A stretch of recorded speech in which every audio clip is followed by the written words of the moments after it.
If you want to cross a river, you place a single log over it and thus invent the log bridge. But in reality, it is hard to find wood long enough. So, being clever, you cut away half of the top of each of two logs. One end is carved into a protruding tenon, and the other into a recessed mortise. In this way, the two logs can fit tightly together, and cannot be separated vertically, only horizontally. Next, at the overlapping section, you chisel a vertical hole and drive in a matching wooden peg. Now the two logs cannot be separated horizontally either.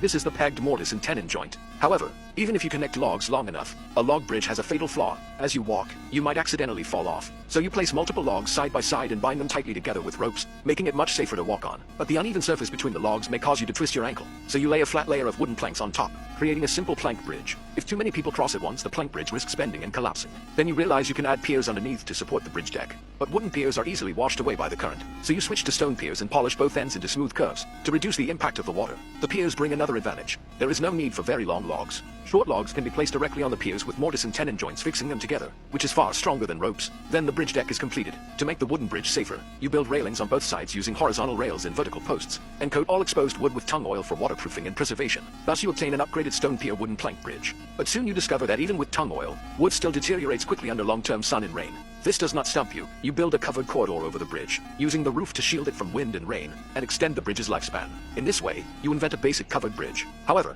it is only suitable for rivers where boats do not pass. If copied to busy waterways, too many piers would obstruct navigation. So you decide to replace many small piers with a few large ones. The gaps between the stones of the piers are filled with sticky rice mortar made from glutinous rice juice, tung oil and lime, bonding the stones into a solid whole.